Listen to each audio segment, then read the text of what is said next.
Nous voulons voir les montagnes de nos vies, de nos situations, de nos familles être déplacées par la prière. Alléluia. Et s'il y a une chose qui doit nous rester à faire en cette génération, c'est de prier. Lorsque j'ai reçu ce thème, j'ai été très, très motivé parce qu'il faut que cette situation de nos vies qui ont longtemps perduré puisse se déplacer. Et cela est possible par la prière. Cela est possible si tu as vraiment pris ce programme à cœur, tu verras certainement ces montagnes se déplacer. Alléluia. Donc, on va prendre une portion de la Bible dans le livre de Actes des Apôtres, au chapitre 16, à partir du verset 23. Actes des Apôtres. Quand nous, on était à l'école biblique, on appelait les actes du Saint-Esprit par les apôtres. Et c'est ce que ce Saint-Esprit va faire encore aujourd'hui, comme le cantique nous disait ce matin. Actes des Apôtres, chapitre 16, à partir du verset 23, on va lire jusqu'au verset 26. Si nous sommes à la page, je vais lire pour nous à partir d'ici. Il est écrit,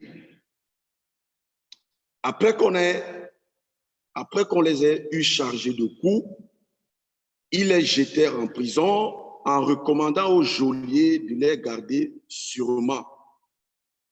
Verset 24, le geôlier ayant reçu cet ordre, les jeta dans la prison intérieure et leur mit les ceps aux pieds. Vers le milieu de la nuit, Paul et Silas priaient et chantaient les louanges de Dieu. Et les prisonniers les entendaient. Verset 26, tout à coup, il se fit un grand tremblement de terre, en sorte que les fondements de la prison furent ébranlés, et au même instant, toutes les portes s'ouvrirent, et les liens de tous les prisonniers furent rompus. Alléluia. Et le sous-thème que j'ai donné à cette exhortation ce matin, c'est la prière en temps de crise. La prière en temps de crise. Nous sommes tous dans un temps de crise. Personne ne peut dire que je me sens très bien, je suis épanoui, je n'ai pas besoin de prière, je n'ai pas besoin de soutien, je n'ai pas besoin de réconfort. Nous sommes en tant que chrétiens en temps de crise et nous avons besoin de déplacer la crise par la prière. Et c'est pourquoi il est important que nous comprenions un certain nombre de choses, ce qui s'est passé dans la vie de Paul et Silas. Cela va nous aider à comprendre que nous ne sommes pas les seuls à traverser ces crises. Nous ne sommes pas les seuls à traverser ces moments difficiles. On va juste utiliser la stratégie, la méthode qu'ils ont utilisée pour vaincre leur situation, pour déplacer leur montagne. Et on va simplement appliquer ça dans nos vies. Et on va voir comment les choses vont se passer positivement. Alléluia. Il est question de quoi ici exactement? C'est que Paul et Silas, ils sont en train de annoncer la bonne nouvelle. Ils prêchent la parole de Dieu et ils venaient à peine d'opérer un grand miracle, de délivrer une femme qui avait l'esprit du python. Et du coup, ceux qui étaient autour d'eux ont trouvé ça très mal. Ils les ont arrêtés et les ont trahis devant les prêteurs qui les ont fouettés et les ont amenés en prison. Et ce qui nous intéresse ici ce matin, c'est leur comportement pendant cette période. Et c'est ce que nous voulons dire ce matin, ton comportement pendant qu'il y a des montagnes devant toi. Comment est-ce que tu te comportes? Quelle est ton attitude pendant que tu traverses cette crise, pendant que tu traverses ces problèmes? Comment est-ce que tu te comportes? Alléluia. Et donc, ces choses vont nous aider ce matin à comprendre un certain nombre de choses pour que nous aussi, nos montagnes puissent se déplacer. La Bible dit que ils étaient en prison comme les autres. Je vais dire ici là que la prison représente en quelque sorte la montagne que tu vis aujourd'hui, la montagne qui est devant toi. La prison ici représente les difficultés par lesquelles tu traverses. La prison ici représente les moments difficiles que tu vis. La prison ici représente les situations pénibles que tu traverses, que tu vis tout au long de ces périodes-ci, ou bien alors tout au long de ta vie, tout ce que tu as vécu, ou bien tout ce que tu vis de contraire, on va appeler ça la montagne. Et ici encore un autre aspect de la prison. La prison ici représentait un blocage. En quelque sorte, on voulait bloquer le ministère de Paul et de Silas en les mettant en prison pour les empêcher de s'épanouir, pour les empêcher d'avancer, pour les empêcher de progresser. Et c'est ça l'image de la prison. Et plusieurs d'entre nous sont d'une manière ou d'une autre dans une prison, soit d'une manière ou d'une autre. Ils ont les prisons comme les montagnes au-devant d'eux. Mais ce matin, pendant que nous allons prier, ces choses vont se déplacer. Alléluia. Ces choses doivent se déplacer. Aucune personne qui est venue ici pendant ce programme, si tu es venu sincèrement avec un cœur ouvert, tu ne vas pas rentrer tel que tu es venu. Et la prison ici, une autre image de la prison, elle représente les oppositions. Elle représente le contraire de ta volonté. Et ces oppositions, nous les vivons quotidiennement. Nous vivons ces oppositions dans nos vies, dans nos familles, dans nos lieux de service, dans nos maisons, dans nos ministères. Nous vivons ces oppositions.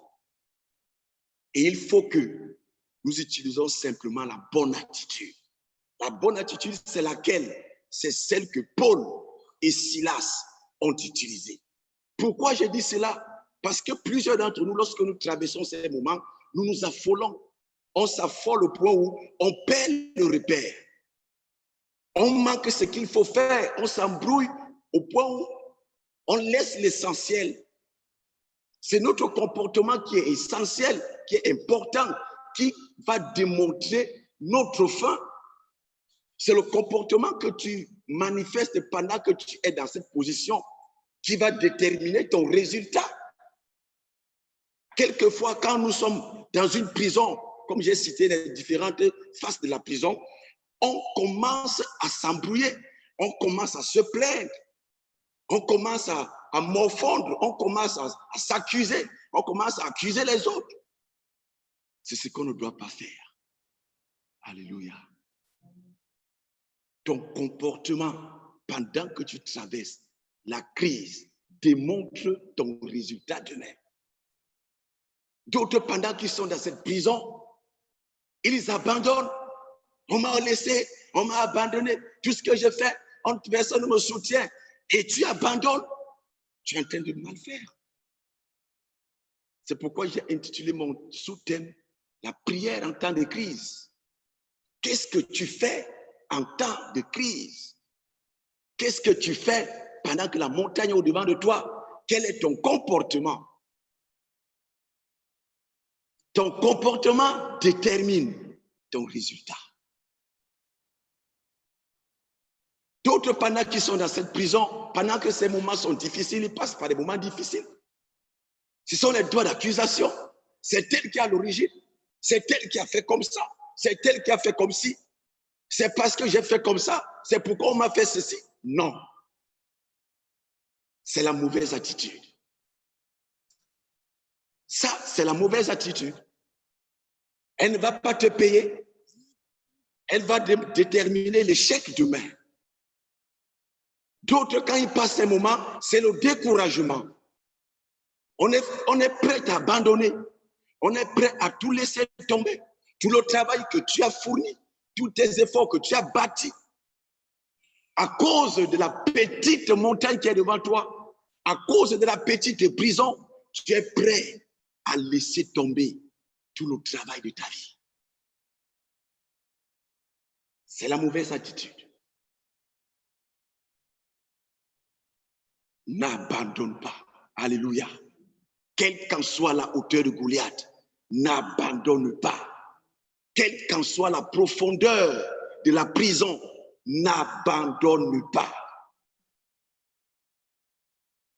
Paul pouvait dire, ok, ça y est, c'est bon pour nous. Silas, restons en prison ici, là, réjouissons-nous avec les autres prisonniers parce qu'on nous a mis en prison, nous sommes jaloux, et quoi que pour nous est fini, notre vie est finie.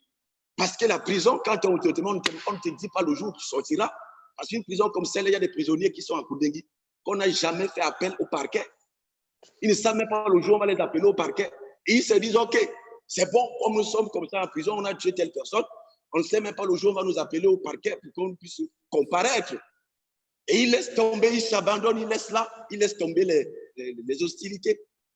Ne le fais pas ce matin. Quelle qu'en soit la situation par laquelle tu traverses, mon frère et ma soeur, je ne sais pas où tu m'écoutes. Le conseil que je te donne, ne laisse pas tomber. Ne laisse pas tomber. Ne baisse pas tes bras. Paul avait une raison. Silas avait une raison d'abandonner. Parce qu'ils étaient en prison, pas n'importe quelle prison. On les a recommandé de les mettre dans la prison centrale. Mais on a dit non. Il faut qu'on les mette dans la prison intérieure. Vous savez, quand tu pars au commissariat, tu peux être en cellule sans entrer dans la cellule à l'intérieur. On te met en garde à vue hors de la cellule. C'est-à-dire que dans la salle d'attente, on met un gardien là qui te protège, qui te contrôle. Tu es en cellule. Mais quand on te prend déjà, on te met à l'intérieur. Ça veut dire que ta situation est déjà scellée. Et malgré cette condition, les gars ont dit ici, on n'abandonne pas, on ne laisse pas, on ne se décourage pas. Alléluia. C'est ton attitude qui va déterminer ton résultat. Si tu veux renverser cette montagne, si tu veux repousser cette montagne, si tu veux faire descendre Goliath, c'est ton attitude. Lorsque David avait vu Goliath, il n'a pas dit non, c'est un guerrier. Il n'a pas dit non, je ne peux pas parce que c'est un guerrier depuis la naissance, comme Saül était en train de le décourager. David n'a pas dit cela dans son cœur. Il a dit, je ne peux pas le laisser insulter le Dieu d'Israël. Je vais l'affronter, qu'il soit. Je vais l'affronter. Affronter tes situations. Alléluia. Quelle est donc l'attitude pour affronter tes situations? C'est ça qu'on va voir ce matin. Ce sont les deux points que je voulais développer ce matin. L'attitude pour affronter ta crise. Alléluia. La Bible dit au verset 25, verset 25 de Actes chapitre 16, il est écrit, vers le milieu de la nuit, Paul et Silas priaient et chantaient. Alléluia. La première attitude de faire en temps de crise, n'oublie pas de donner la louange à Dieu. Loue ton Dieu, quelles qu'en soient les circonstances, que la louange ne quitte pas de ta bouche. Loue ton Dieu. Ne te décourage pas, comme je le disais. Loue ton Dieu. La Bible dit, la louange et l'adoration fait siéger Dieu. C'est là où Dieu siège. Dieu siège au milieu de la louange et l'adoration. Paul et Silas connaissaient ce principe. Ils connaissaient déplacer Dieu. Tes pleurs ne peuvent pas déplacer Dieu. Ton découragement ne peut pas déplacer Dieu. Tes plaintes ne peuvent pas déplacer Dieu. Quelquefois, quand nous passons ces moments, excès de plaintes, excès de pleurs, on pleurniche. Ah, il y a parfois on connaît ces choses, mais tellement les défis nous surmontent au point où on oublie ces choses. Je vous dis une vérité, je suis passé par là. Il n'y a pas de cela quelques jours. Je suis allé pleurer chez mon père, le pasteur Jean-Charles. Il disait, mais ça ne va pas. Il me dit, mais fiston, tu pleures quoi? Va, prie comme ça. Attaque tel géant. Attaque tel géant. Des principes que nous connaissons, des choses que nous connaissons, mais parfois qu'on se laisse emporter à cause de sa grandeur. On se dit, c'est fini pour nous. Il faut seulement qu'on pousse un peu ta foi. Il faut seulement qu'on t'active un peu. C'est pourquoi on s'active ce matin. Pour que quand tu vas te lever, que Pharaon qui se déplace, que la montagne, qu'elle se déplace, que les problèmes se déplacent. Alléluia. Il a simplement fallu qu'il m'encourage un peu. Et quand je suis arrivé à la maison, c'était dangereux. J'ai prié de minuit à 3 heures du matin, une prière, un sujet. Alléluia. Parce que j'étais révolté. Ces choses, nous les connaissons. Paul connaissait ces choses. Il savait qu'en temps de crise, la louange ne doit pas quitter sa bouche.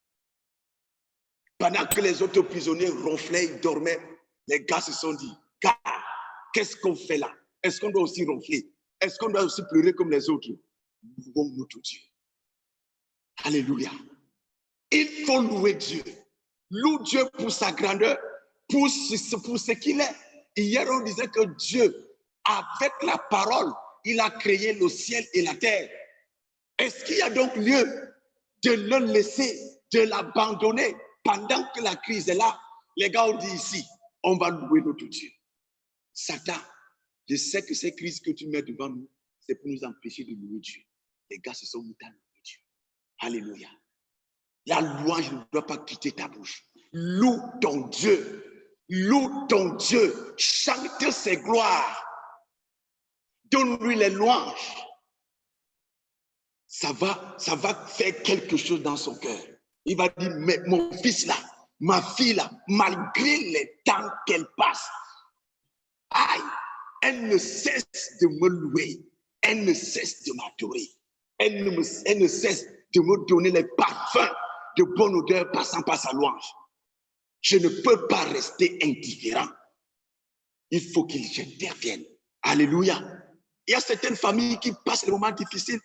Mais tu ne peux pas connaître quand il y a les moments difficiles, parce que même quand il y a les moments difficiles, quand tu arrives là-bas, la façon qu'elle chante, le voisin m'a étonné que ces gens, c'est hier qui passait ici, avec la banane pour aller faire la banane malaxée. Mais ils chantent comme ça là. Qu'est-ce qui donne leur joie? Alléluia. Paul et Silas ont compris ce principe de ne pas pleurer, de ne pas se décourager, de ne pas se morfondre, de ne pas abandonner, de louer Dieu. Ils doivent louer Dieu. Alléluia. Ta louange est une arme efficace. Le diable ne connaît pas la louange, mais il connaît la puissance qui est dans la louange. Quand il entend un enfant de Dieu chanter, il dit merde, l'homme là est en train de faire quelque chose de spécial. Malgré les coups que je lui ai déjà donnés, je lui ai asséché financièrement. J'ai enlevé même sa joie, j'ai mis la maladie, j'ai mis les échecs, j'ai mis le chômage. Mais je l'ai même renforcé avec le célibat. Mais jusque-là, il chante toujours. Qu'est-ce qui se passe? Alléluia.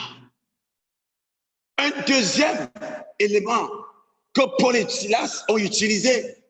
Aïe! La Bible dit, ils chantaient et ils priaient.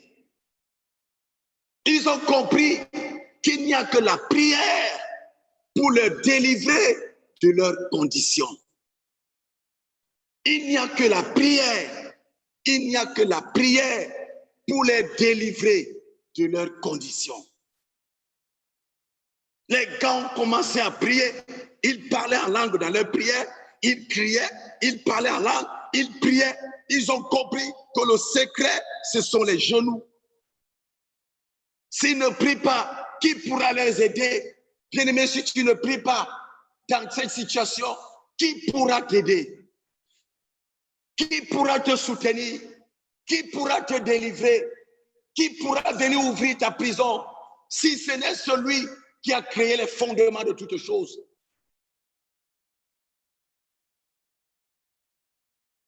Parmi les prisonniers, il n'y a que dans prison break, où on peut dire qu'un prisonnier peut chercher une solution pour les autres. Et quand il va chercher la solution pour les autres, ça sera d'abord pour lui. Alléluia. Paul a compris que personne ici dans la prison ne peut les délivrer. Personne ne peut défendre leur cause. Ils n'étaient pas en Israël.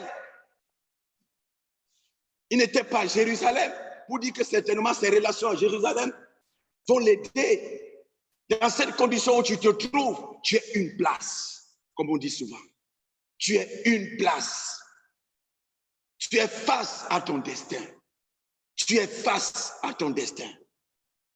Tu es face à ton destin. La solution, il faut prier. Il faut prier. Il faut prier. Et nous sommes venus dans ce programme pas pour deux choses.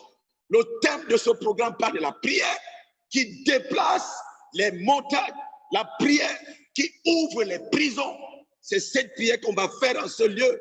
Je ne sais pas où la prison là se trouve, mais par ma foi, je crois qu'elle va aller s'ébranler du lieu où elle se trouve au nom de Jésus. C'est la prière. Le diable connaît la puissance de la prière d'un enfant qui prie, d'un enfant de Dieu qui prie. Le diable connaît. Le diable connaît la puissance de la prière qui sort de la bouche d'un enfant de Dieu. C'est une arme redoutable. C'est une arme dangereuse pour le monde des ténèbres. La prière, passons le temps à prier. Arrêtons de pleurer, arrêtons de nous plaindre, arrêtons de nous décourager. Mettons-nous dans la prière. Prie pour cette situation. Je ne sais depuis combien d'années tu traverses. La solution n'est pas de faire ce que je suis en train de dire, mais c'est de prier, c'est de prier, c'est de prier. Et pendant que tu seras en train de prier, quelque chose va se passer. Alléluia. Quelque chose va se passer. Pendant que tu seras à genoux. Ah, quand le pasteur Jacques m'avait encouragé, j'ai dit, il n'y a pas de cela une semaine. Quand je suis rentré, je me suis mis à prier. J'ai commencé à pleurer devant Dieu en criant, parler en langue, prier sans cesse, prier sans cesse. Le matin, le lendemain, mon téléphone a vibré. Alléluia. Je n'ai pas dit à quelqu'un que j'ai passé des moments difficiles, mais mon téléphone a vibré. J'ai donné la gloire à Dieu. Alléluia.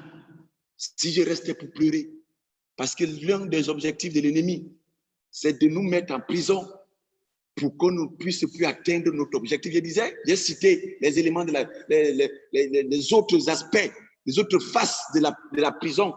C'est pour empêcher, c'est pour bloquer ta destinée, c'est pour t'empêcher d'avancer, c'est pour bloquer ton ministère, c'est pour bloquer tes affaires. C'est ça la prison. Et le diable sait que s'il te met en prison, il va empêcher que tu loues ton Dieu. Il va empêcher que tu pries. Il va empêcher que tu proclames la parole de Dieu. Mais si tu es dans la prison, que ces choses ne soient pas en prison. Que ta louange ne soit pas aussi en prison. Que ta prière ne soit pas en prison. Si tu fais cette différence, quelque chose va se produire pendant que tu seras en train de faire cela. Si tu fais la différence, quelque chose va se passer pendant que tu seras en train de faire cela. Il faut louer Dieu, quelles que soient les conditions par lesquelles tu vis. Loue ton Dieu, quels que soient les moments difficiles que tu passes.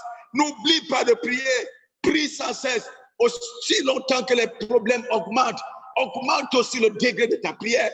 Aussi longtemps que les difficultés se présentent, augmente aussi les jours, les programmes de prière. Et pendant que tu seras en train de le faire, un phénomène va se produire. Alléluia. Qu'est-ce que le verset 26 nous dit? Le tout premier mot qui sort du verset 26, c'est tout à coup. J'aime ce mot parce que le Seigneur m'a déjà utilisé une fois ici pour prêcher de ce mot de tout à coup sur la traversée de la mer avec Jésus et ses disciples, où il y avait eu un vent impétueux. Tout à coup, un vent impétueux a commencé. Et ici, le tout à coup revient. Le tout à coup n'est pas venu pour dire que, OK, comme tu es en train de pleurer, d'accord, je vais voir. Comme tu es en train de te décourager, je vais réagir. Comme tu es en train d'abandonner, je vais réagir. Non, le tout à coup est venu quand Paul et Silas louaient et priaient Dieu. Et quelque chose s'est produit. Je veux dire, aussi longtemps que tu seras en train de prier, tu ne manqueras pas le tout à coup dans ta vie. Tu ne manqueras pas le tout à coup. C'est pourquoi il disait cela sur mon témoignage, que lorsque j'ai fini de prier, le lendemain matin, il y a eu un tout à coup. Ça a été interactif. Le lendemain, il y a eu un tout à coup. Il n'y a pas un homme qui s'est tenu devant Dieu. Il n'y a pas eu le tout à coup. Il n'y en a pas un seul homme qui s'est tenu devant Dieu. Il n'y a pas eu le tout à coup.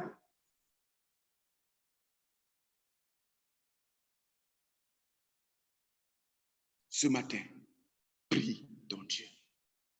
Alléluia. Prie ton Dieu. Il y aura le tout à coup. Prie-le, loue-le. Il y aura le tout à coup. Qu'est-ce que le tout à coup a apporté dans la vie de Paul et Silas? Il y a une chose qui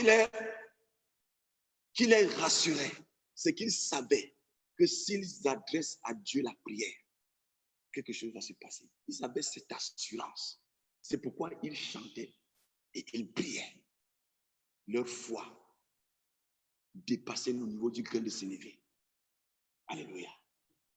Ils savaient que comme ils sont en train de louer celui qui aime la louange, comme ils sont en train d'évoquer celui qui aime l'adoration de son peuple, il y aura un tout à coup. Et les gars s'attendaient. C'est pourquoi ils ne sont pas restés pour pleurer. Parfois, on pleure parce qu'on ne connaît pas le Dieu que nous servons. Parfois, on se plaint parce qu'on ne connaît pas le Dieu que nous servons. On ne le connaît pas véritablement. On apprend toujours chaque jour à le connaître. Parce que chaque jour, il nous surprend. Il nous surprend. Il nous surprend. Je prie que tu connaisses profondément ton Dieu. Au nom de Jésus. Lorsque le tout à coup est venu, première des choses, on dit qu'il fit un grand tremblement de terre. Il fit un grand tremblement de terre. Les disciples dans la chambre haute, dans Actes chapitre 2, ils étaient en train de prier dans la chambre haute. Dans leur prière, pendant qu'ils priaient, ils priaient. Ils ne savaient pas qu'un phénomène d'appareil devait se produire. Ils savaient que le Saint-Esprit devait venir. Mais ils ne savaient pas de la manière par laquelle le Saint-Esprit devait venir. Ils croyaient qu'ils devaient seulement ressentir peut-être dans leur cœur une joie parce qu'ils avaient peur. D'autres croyaient qu'on aura un simple courage qui va revenir. Les gars ne s'attendaient pas à un tel phénomène. Mais pendant qu'ils étaient en train de prier, lorsque le tout à coup est venu, il y a eu un vent impétueux. Et des choses étranges ont commencé à se produire dans leur vie. Alléluia. Je prie mon Dieu et notre Dieu que des choses étranges se produisent dans ta vie pendant que tu seras à genoux. Que des choses étranges se produisent pendant que tu seras en train d'appeler celui qui a fondé la terre, celui qui a créé le ciel et la terre, celui qui a mis toutes choses et les éléments de la nature en place. Pendant que tu seras en train de prier, que ces éléments de la nature se soumettent à ta prière.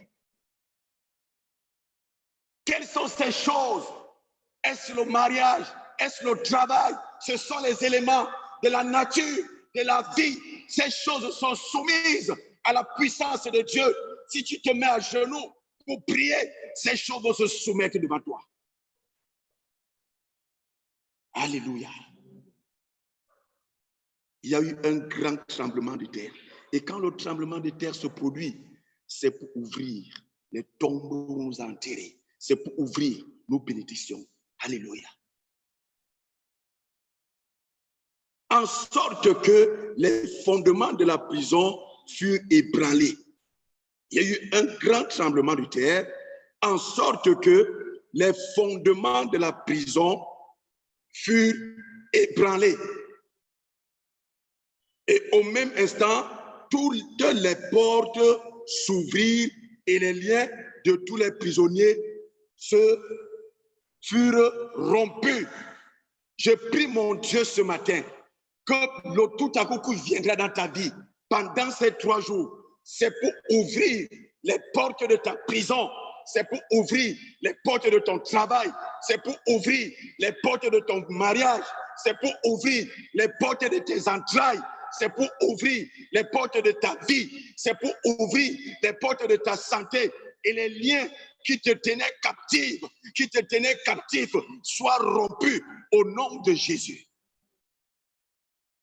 Frère, on doit atteindre cette dimension.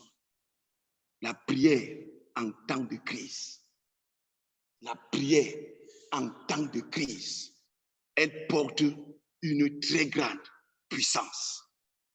Elle porte une grande puissance.